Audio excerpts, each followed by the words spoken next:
إن الحمد لله نحمده ونستعينه ونستغفره ونعوذ بالله من شرور أنفسنا ومن سيئات أعمالنا من يهده الله فلا مضل له ومن يضلل فلا هادي له وأشهد أن لا إله إلا الله وحده لا شريك له وأشهد أن محمدا عبده ورسوله أما بعد السلام عليكم ورحمة الله وبركاته.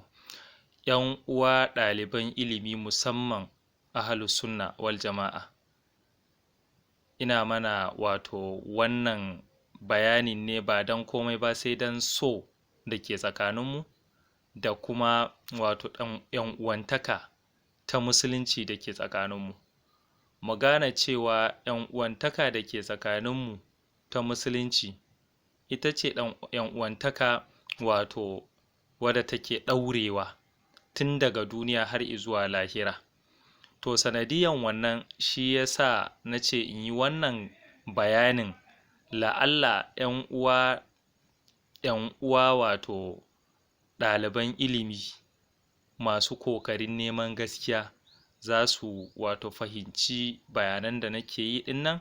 kuma za su gyara wasu al'amura da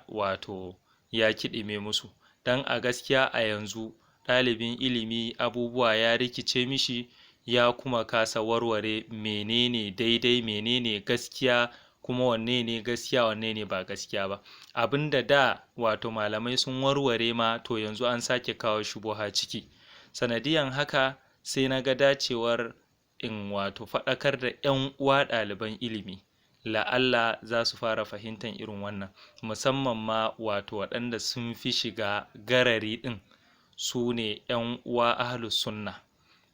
Ahlus sunna waɗannan su kuma yana iya kasancewa daga koma ina ne, su ne sun fi shiga garari a yanzu, wanda na ga abinda shekara 10 ko 20 baya ‘yan uwa magabata ahlus sunna, in ma daga ɓangaren ‘yan uwa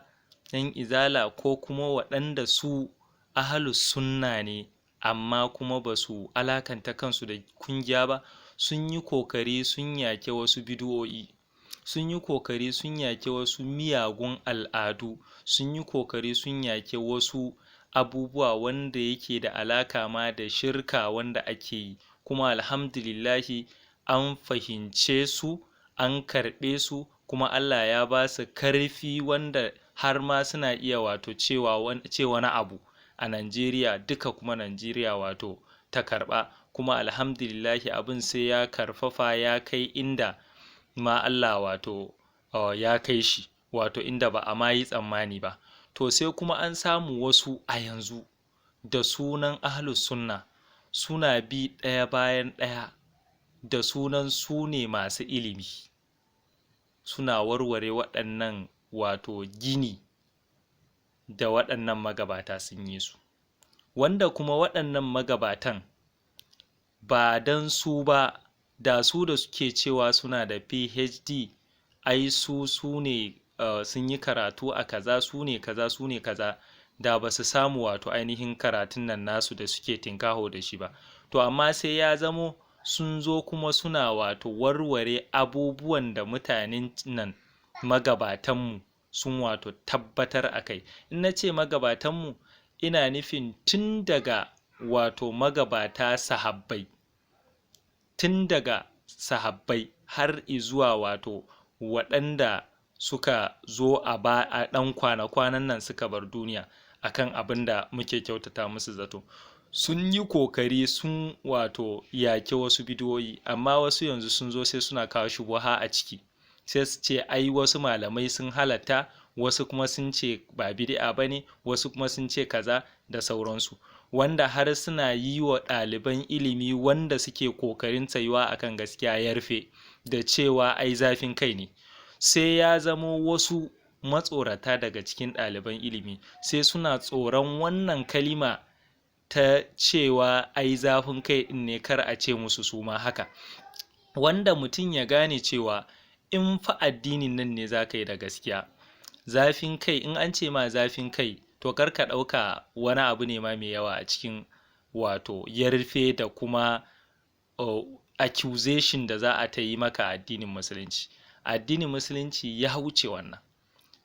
suka da za ka samu in dai ka ce za ka tsaya akan gaskiya, to dan a ce ma zafin kai wallahi ya wuce wannan, abin ya wuce nan ba kaɗan ba, ya wuce nan kusan sosai ne ma. To don haka sai mutum ya fahimci wannan, in zai bi tarihi zai ga wato magabata tun daga annabi Nuhu, ya san menene wato ‘yan uwansa wato mutanensa suke yi ko suke faɗa masa. Hakanan ka zo annabi Hud, annabi Salih, annabi duk annabawan sai ka ga me ba a musu ba. In ka zo kan annabi Ibrahim wato abul anbiya, sai ka ga abin da aka masa har ma so ake a ƙona shi. Sanadiyan menene? Sanadiyan tsayuwa ne akan wato ainihin gaskiya, har so ake a ƙona shi. To kuma so da ake yi a ƙona shi a lokacin bai hana shi wato ya tsayo akan gaskiyan ba, hasali ma ƙara mishi karfi yayi ya tsayo akan wato ainihin gaskiyan. Kuma fa Ƙur'ani ne ya tabbatar da cewa da hakika ya kasance akwai abin koyi kyakkyawa a cikin annabi Ibrahim wato da mabiyansa. Sanadiyan menene? Tsayuwa da suka yi da cutarwa da suka samu. To amma sai ya zamo a yanzu sai an samu akasarin ɗaliban ilimi musamman na ahlus sunna sai suna tsoron wannan guba da yake fitowa daga miyagu, suke cewa ai zafin kai ne kaza, zafin kai ne kaza. Wannan fa inda sun san implication na wannan, cewa suke yi kenan waɗanda suka tashe su ma waɗanda suka kafa kungiyoyi dinnan na izala ko kuma ahlus sunna waɗanda daman ba alakansu da kungiya kamar su wato Abubakar Gumi da sauran ahlus sunna waɗanda suka tafi su kuma sun tabbatar da mutane akan waɗannan, suna kenan cewa fa waɗannan ne masu zafin kai ɗin.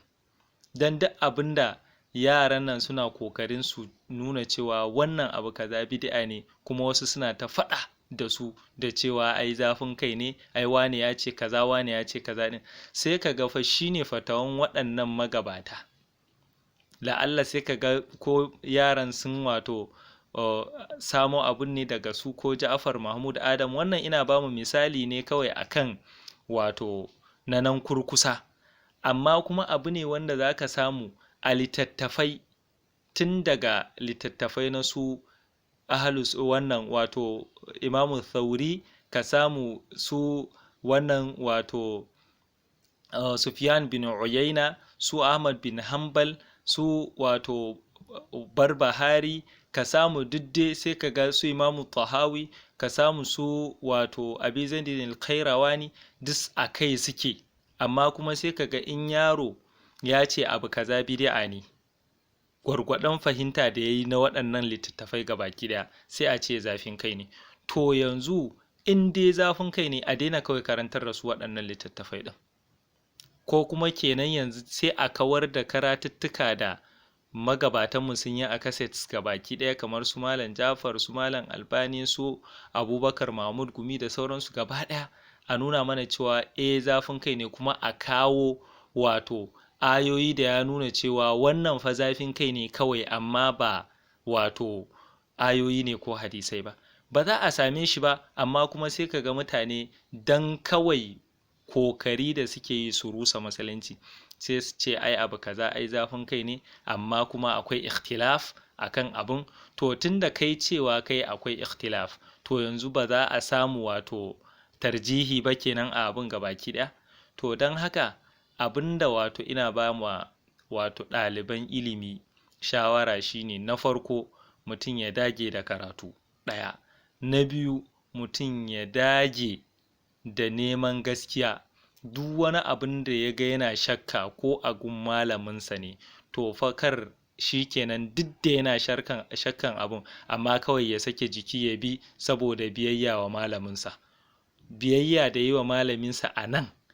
kar ya ɗauka cewa zai wato kuɓutar da shi a gaban Allah subhanahu wata'ala. Saboda mu gane, in fa dai kana shakka akan abu, to ka ajiye abun, saboda wannan addini ne. Shi kuma daman da'a dinnan da ake gaya maka a cikin ijtihadi ne, ba abin da yake da alaka da addini ba. Mutum ya kasa warware irin waɗannan wajeje, sai kuma ya zo ka ga yana ta wato samun kansa a ruɗu. to don haka ko shakka ne in kana shakka misali ka ji wani abu saɓanin abin da malaminka ya ce to kaga yanzu ka samu magana biyu. To abin da za a yi ba kawai cewa shiga za ka yi ka kusa ciki kawai ma ka je kawai kana halatta abin ba, a'a tun da kai ɗalibin ilimi ne kar ka yi gaggawa, akwai ranar da za ka je kai ne kana warware abin da kanka, amma ba wai goyon bayan malaminka ta asubanci ko kuma wato ainihin jahiltar da wancan za ka yi shi ba, wannan ba shi ba ne. Mu dage da neman wato ilimi kuma mu dage wato da neman gaskiya jama'a, mu dage da neman gaskiya, kuma gaskiyan nan ko a gun waye ne ya tabbata mu tabbatar da shi, kuma mu bar wato ta'assubanci, tsananin ta'assubanci da kuma kokarin tsarkake wasu waɗanda su kansu ba za su iya tsarkake kansu akan abubuwan nan da suke yi ba. Don akwai wasu waɗanda a yanzu a haka mutane sun ɗauka cewa ka kare su ko ka tsarkake su shine addini, wanda kuma wannan ba shine addini ba. Addini wanda ake karewa ko ana tsarkakewa kaɗai shine Annabi Muhammad sallallahu alaihi wasallama, da shi abinda addinin ya zo. A inda an ce ka tada jijiyoyin wuyanka shine kaɗai inda wato an taɓa addini tsantsa, amma ba wai dan an taɓa shakhsiya na wani ba. In an taɓa shakhsiya na wani la'alla ma sai ka ga hujjoji zahiri da yasa aka wannan, sai ka bar shi ya je ya kare kanshi. In kuma shi bai zai iya ba to yana iya nemi wato loyoyi su je su kare shi, amma kai sai ka je kana ta rikici wai kuma kana jin da shi zaka samu lada, da shi zaka samu aljanna. La'alla kuma abinda an ce din ma tabbas haka yayi, sai kai kuma ka zo kana ƙarya kana kare wato ainihin naka, wanda kuma kana jin wai hakan shine addini. To don haka 'yan uwa ɗaliban ilimi mu shafawa kanmu ruwa, saboda fa mu ne mas'uliyya wato na addini ɗin nan gobe zai wato hau wuyanmu. In kuma ba mu tsaya mun nemi karatu na hakika ba, ba mu kuma tsaya mun nemi gaskiya ba, to don haka za mu za menene da farko, in ba ilimi za mu ba da fatawa a jahilci, in kuma ba kokarin tsayuwa akan gaskiya za mu ta wato bin soye-soyen zukatanmu. Don haka mu yi kokari wurin kare gaskiya, mu kuma yi kokari wurin neman ilimi, saboda mu tabbatu akan abin da shine Annabi da sahabbansa suke kai, don wannan shine tsira. Fa in amanu bi misli ma amantum bihi faqad ihtadaw wa in tawallaw fa inna ma hum fi shiqaq, inja Allah subhanahu wa ta'ala. Manzon Allah ya ce kul hadhihi sabili ad'u ila Allah ala basiratin ana wa man ittaba'ani wa subhanallahi wa ma ana minal mushrikin. Haka nan kuma Allah subhanahu wa ta'ala ya ce wa man yushaqqir rasula min ba'di ma tabayyana lahu al-huda wa yattabi' ghayra sabilil mu'minina nuwallihi ma tawalla wa nuslihi jahannama wa sa'at masira. Laqad kana lakum fi rasulillahi uswatun hasanatun liman kana yarju Allah wal yawmal akhir wa dhakara Allah kathira. To dan haka mu kokarta mu ga mun yi ruko da abin da shine wato Annabi da sahabbansa suke kai. Allah ya sa mu dace, Allah ya sa mu fahimci abin da muke wato bayani a kai da kuma manufofinmu baki ɗaya. Assalamu alaikum warahmatullahi wabarakatuh.